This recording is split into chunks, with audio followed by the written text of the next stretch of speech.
नमस्कार। आप देख रहे हैं वत्स वाच और मैं हूं मुकेश वत्स। फ्रेंड्स, क्या तेजस्वी यादव बिहार के मुख्यमंत्री बनेंगे? बहुत सारे एस्ट्रोलॉजर्स को मैंने ये कहते सुना है अपने वीडियो में, और मेरे पास एक ऐसा ही प्रश्न 2 अगस्त 2025 यानी कि आज से 3 दिन पहले का प्रश्न है, ये पूछा गया। आज के इस वीडियो में हम इस प्रश्न की समीक्षा करेंगे तेजस्वी यादव की कुंडली से, प्रश्न कुंडली से और जमककुल चार्ट से, और मैं हर पैरामीटर को लगा कर देखूंगा और बहुत ही ईमानदारी से आप लोगों के सामने एस्ट्रोलॉजी क्या कहता है ये रखने का प्रयास करूंगा। अपने कंक्लूजन्स भी बताऊंगा। तो ये छोटा सा वीडियो है लेकिन इम्पॉर्टेंट वीडियो है, रोचक वीडियो है, इसको अंतिम तक अवश्य देखिएगा। मेरे कंटेंट यदि आपको अच्छे लगते हैं तो मेरे चैनल को सब्सक्राइब कर लीजिएगा, बगल के बेल आइकन को दबा लीजिएगा। फ्रेंड्स, सबसे पहले तो थोड़ा कम वीडियो बना पा रहा हूँ, थोड़ा ज़्यादा समय लग रहा है वीडियो बनाने में। बीच में मैं कहीं बाहर गया हुआ था, तो इसके लिए क्षमा प्रार्थी हूँ।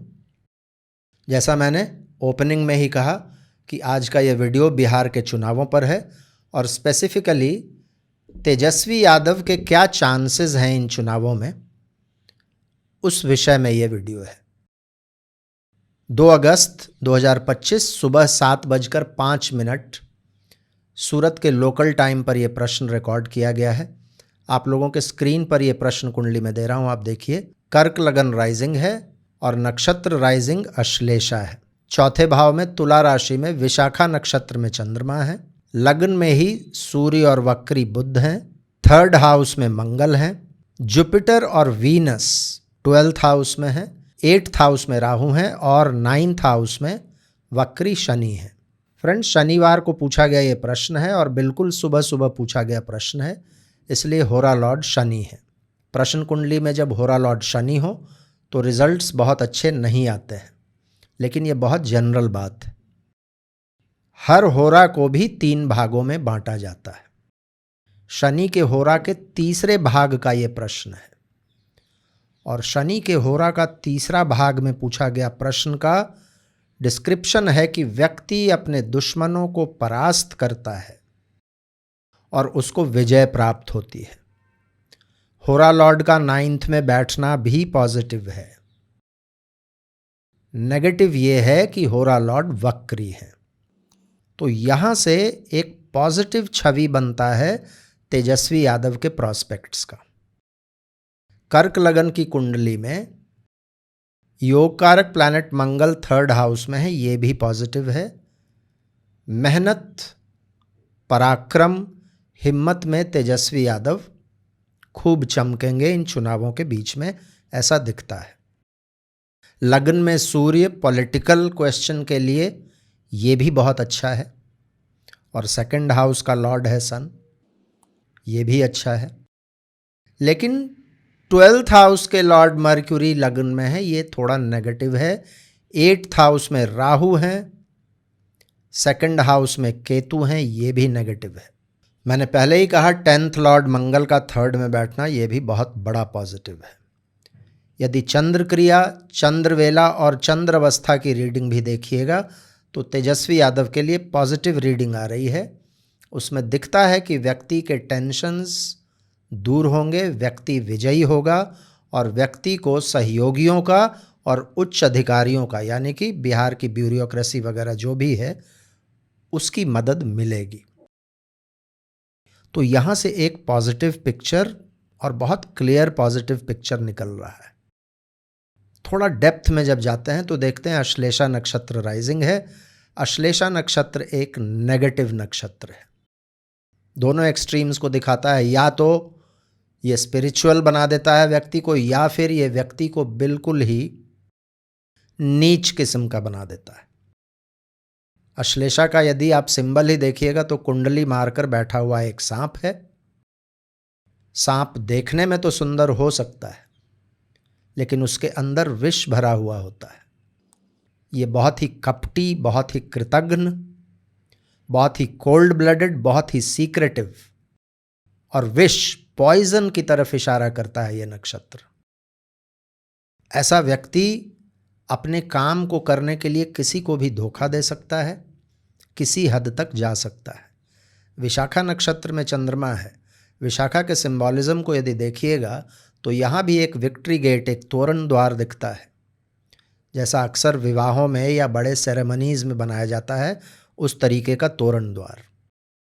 और विशाखा बहुत ज़्यादा सेल्फ ऑब्सेस्ड होता है अपने अचीवमेंट्स और अपने गोल के प्रति, और उन गोल्स को अचीव करने के लिए वो किसी भी हद तक जा सकता है। सिंगल माइंडेड होता है अपने गोल के प्रति। अश्लेषा की बात करें तो अश्लेषा एक बहुत ही पॉजिटिव तरीके का चेहरा समाज के तरफ रखना चाहता है, दिखाना चाहता है, दिखावा होता है। अंदर से तो वो विष से भरा होता है, लेकिन बाहर एक बहुत ही सोशल टाइप का और एक बहुत ही ह्यूमरस किस्म का व्यक्तित्व वो दिखाने का प्रयास करता है। लेकिन जैसे ही उसका काम बन जाता है, फिर वो अपना ह्यूमर और सोशल कैरेक्टर, इन चीज़ों को छोड़ देता है। विशाखा के साथ भी यही होता है।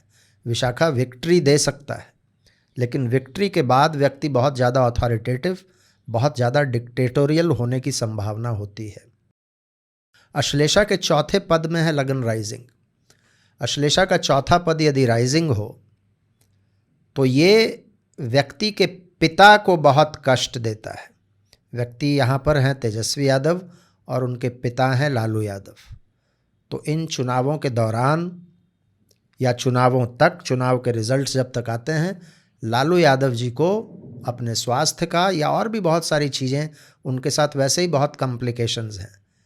कब कोर्ट का बुलावा आ जाए, फिर से जेल जाना पड़ जाए, बहुत तरह की चीज़ें हैं, बदनामियाँ, हेल्थ का प्रॉब्लम्स तो है ही। ये चीज़ गड़बड़ है। चौथे पद में अश्लेषा का जब लग्न आ जाए तो ये व्यक्ति को बहुत ज़्यादा इल्यूजन्स देता है, और कई बार तो ये पैरानॉइड शिज़ोफ्रेनिया जिसको कहते हैं ना, उस हद तक ले जाता है व्यक्ति को।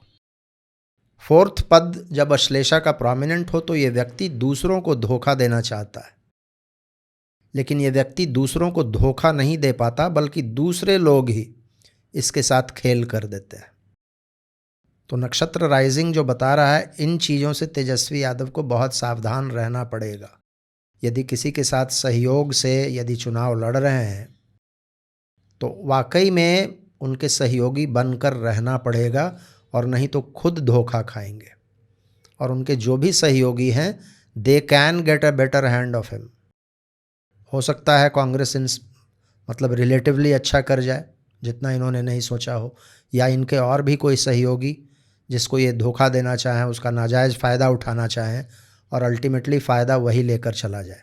अश्लेषा का चौथा पद ही वो पद है जहाँ पर आकर उस नाग का वध होता है, जिस नाग को, जिस सर्प को अश्लेषा रिप्रेजेंट करता है। तो ये नेगेटिव है, दोनों नक्षत्र नेगेटिव हैं तेजस्वी यादव के लिए। आप वैसे भी देखिएगा तो 8th हाउस में राहु का होना ये बहुत अच्छी बात नहीं है। 8th हाउस में राहु कई तरीके का बदनामी दे सकता है, कुछ स्कैंडल्स बाहर आ सकते हैं, कुछ एक्सपोजर निकल सकता है इनके विरुद्ध, और बहुत सारी अड़चनें आ सकती हैं। तो ये सब चंद्रमा का जब नवांश देखिएगा, गुरु को जब नवांश में देखिएगा, सूर्य को जब नवांश में देखिएगा, होरा लॉर्ड मैंने पहले ही कहा वक्री है, बेनिफिक प्लैनेट्स का अभाव अच्छे घरों में है, तो ये सब चीज़ें नेगेटिव जाती हैं। कोट चक्र भी यदि आप देखेंगे, कोट चक्र में आप देखेंगे तो एक चीज़ बहुत पॉजिटिव है कि इस कुंडली का योग कारक प्लैनेट मंगल बिल्कुल किला के अंदर है। तेजस्वी यादव के फाइटिंग स्पिरिट को ये बढ़ाता है और काफ़ी लाभ देता है, लेकिन राहु का वहाँ होना ये चीज़ डेंजरस है। दूसरा चीज़ आप देखिएगा तो कोर्ट के अंदर एक भी बेनिफिक प्लैनेट नहीं है। सूर्य और बुध तो बिल्कुल बाहर हैं, गुरु एवं शुक्र हैं तो किला के दीवार के अंदर ही, लेकिन बिल्कुल दीवार के पास हैं, बाहर की तरफ जा रहे हैं। चंद्रमा तो हमेशा कोट चक्र में बाहर ही होता है। और सबसे बड़ी बात, आप लग्न को देखिएगा तो लग्न भी बिल्कुल बाहर के साइड में है, किला के आसपास है भी नहीं। और किला में जो प्लैनेट्स एंट्री लेना चाह रहे हैं वो सब नेगेटिव प्लैनेट्स हैं। राहु तो ऑलरेडी अंदर है, केतु भी अंदर आने का प्रयास कर रहा है। तो कोट चक्र भी बहुत ज़्यादा पॉजिटिव नहीं दिख रहा है, लेकिन हाँ, मंगल का प्रेजेंस वहाँ एक बड़ा पॉजिटिव है तेजस्वी यादव के लिए। अब हम लोग जरा जमक्कुल चार्ट में आते हैं, जिससे कि स्थिति बिल्कुल क्लियर हो जाएगी। जमक्कुल चार्ट आप लोगों के स्क्रीन पर है, आप देखिए। सिंह है उदय लगन और लगन में ही केतु बैठे हुए हैं। मघा नक्षत्र राइजिंग है और लगन के ही साथ कविप्पू का संबंध है। सूर्य बुध 12वें में चले जाते हैं। जाम प्लैनेट्स में 12th हाउस में गुरु उच्च के हैं। सेकंड हाउस में ट्रांजिट मंगल और जाम प्लैनेट मंगल दोनों सेकंड हाउस में है। थर्ड हाउस में चंद्रमा है और जाम प्लैनेट में सूर्य नीच के हो जाते हैं। फिफ्थ में जाम प्लैनेट में राहु, सिक्स्थ में जाम प्लैनेट में चंद्रमा, सेवेंथ में ट्रांजिट राहु, एट्थ हाउस में जाम प्लैनेट शनि और ट्रांजिट सैटर्न दोनों साथ में है। नाइन्थ में जाम प्लैनेट वीनस, 11th में जुपिटर वीनस के साथ मर्क्यूरी का संबंध है। फ्रेंड्स, जमक्कुल चार्ट में ये आकर क्लियर हो जाता है कि तेजस्वी यादव की राह बहुत ज़्यादा अच्छी नहीं दिखती है। यहाँ से भी स्कैंडल्स, एक्सपोजे, बदनामियाँ, ऑब्स्टेकल्स, केस मुकदमे, लांछन, ये सब दिखता है। 8th हाउस में Saturn plus Saturn, 7th house में ट्रांजिट राहु और 5th हाउस में जाम प्लैनेट राहु। तेजस्वी यादव के आइडियाज़ भी गलत होंगे। कोई बुरे चीज़ों के बारे में एक्सपोजर, कोई पुराना उनका कोई कांड होगा जो बाहर निकल कर आएगा, जिससे बड़ी बदनामी होगी, बड़ा थू होगा। यहाँ भी शनि जो 8वें हाउस में है, परिवार के किसी बुजुर्ग के लिए परेशानी दिखता है।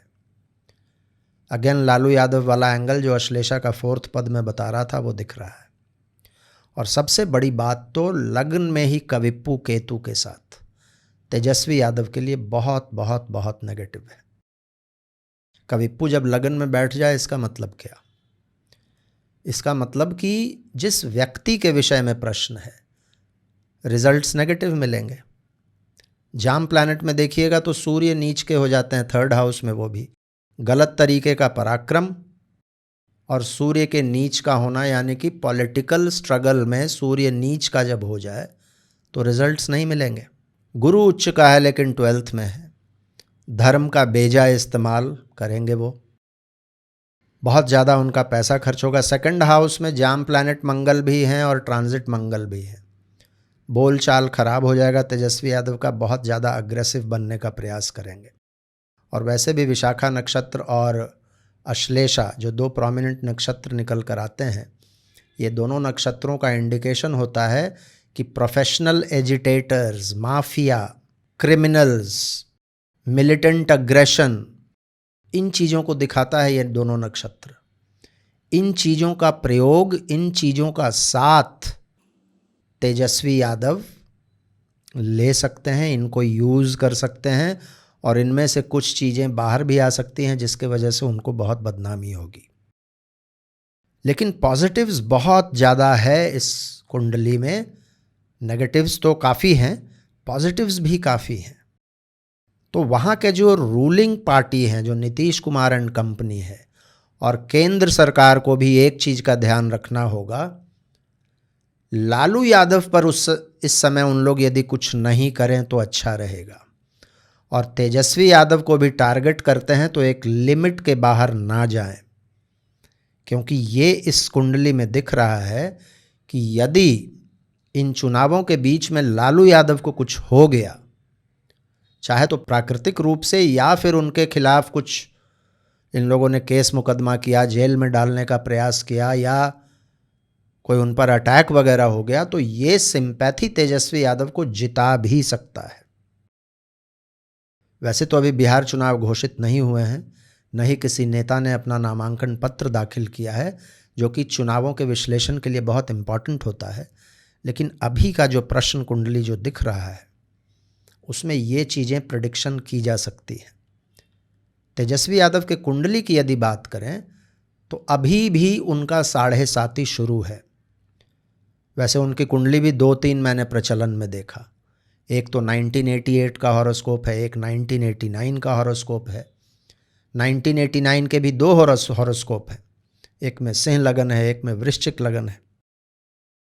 लेकिन नाड़ी एस्ट्रोलॉजी के अनुसार देखेंगे तो ये वर्ष तेजस्वी यादव के लिए एटलीस्ट अगले मई तक बहुत अच्छा वर्ष नहीं दिखता है। उसके बाद फिर अच्छा समय है, लेकिन खास करके जिस समय में चुनाव होंगे वो अच्छा नहीं है। थोड़ी सी राहत ये होगी कि मिथुन को छोड़कर कर्क में चले जाएंगे गुरु लगभग 2 महीनों के लिए, और लगता है कि चुनाव भी उसी टाइम में होगा। तो पूरे तरीके से यदि नेगेटिव्स और पॉजिटिव्स दोनों को जोड़कर देख लिया जाए तो एक बात तो बहुत विश्वास के साथ मैं कह सकता हूं कि तेजस्वी यादव एंड टीम का परफॉर्मेंस इन चुनावों में अच्छा रहेगा। लेकिन बहुत सारे लोग जो आउटराइटली कह रहे हैं कि वो बिल्कुल बनेंगे चीफ मिनिस्टर, इसमें कोई संदेह नहीं है। मुझे संदेह है। मुझे यदि आप पॉजिटिव्स और नेगेटिव्स का वजन बताने के लिए कहेंगे तो मैं कहूँगा कि पॉजिटिव्स का वजन 30% है और नेगेटिव्स का वजन 70% है। प्रश्न मार्ग का एक बहुत स्पष्ट निर्देश है कि यदि झगड़े का, डिस्प्यूट्स का, लड़ाई का, युद्ध का प्रश्न कुंडली हो और 9th हाउस अफ्लिक्टेड हो तो वो अच्छा नहीं होता। आप ओरिजिनल प्रश्न कुंडली में देखेंगे तो 9th हाउस में वक्री शनि है और मंगल की दृष्टि है। प्रश्न मार्ग कहता है कि ऐसा व्यक्ति हो सकता है कि देश छोड़कर ही भाग जाए। अब तेजस्वी यादव भारत छोड़ देंगे ये तो मुश्किल लगता है, लेकिन इसका एक अर्थ निकाला जा सकता है कि मैदान से बाहर हो जाएंगे, युद्ध के मैदान से वो बाहर हो जाएंगे, और हो सकता है इन चुनावों के बाद एक बड़े पॉलिटिकल फोर्स के रूप में शायद ना रह जाएं बिहार में, या उनका कद धीरे धीरे कम होता चला जाएगा। तो इस तरीके का था। और 8th हाउस में जो राहु है ओरिजिनल प्रश्न कुंडली में, ये भी बहुत पॉजिटिव नहीं है। तो मुझे उम्मीद है फ्रेंड्स ये वीडियो आप लोगों को अच्छा लगा होगा, लॉजिकल लगा होगा, डिटेल्ड लगा होगा। मैंने हर पक्ष को बताने का प्रयास किया है। काफ़ी लोग कई बार कहते हैं, जो आप दूसरे दल वाले होते हैं, कि आप बायस्ड हैं। जो पहले दल वाले होते हैं वो भी कभी कभी आरोप लगा देते हैं कि आप बायस्ड हैं। लेकिन एस्ट्रोलॉजी में जो पॉजिटिव्स है वो भी बताना आवश्यक है, जो नेगेटिव है वो भी बताना आवश्यक है। आगे जब बिहार चुनावों की घोषणा होगी, जब इम्पॉर्टेंट नेता अपना नामांकन भरेंगे, जब भी कोई विपक्ष का नेता या पक्ष का नेता इम्पॉर्टेंस लाइमलाइट में आएगा, तो उसकी कुंडली, सभी चीज़ों को देखकर इस पर आगे और भी चर्चा होगी। आज मैं अपनी वाणी को यहीं विराम देता हूँ। आप लोगों से आग्रह होगा कि वीडियो को लाइक कीजिएगा और भी लोगों के साथ शेयर कीजिएगा। अपना प्यार, अपना आशीर्वाद इसी तरीके से मुझ पर बनाए रखिएगा। मुलाकात होगी अगले वीडियो में एक नए विषय के साथ। तब तक के लिए बहुत बहुत धन्यवाद। हर हर महादेव। भारत माता की जय।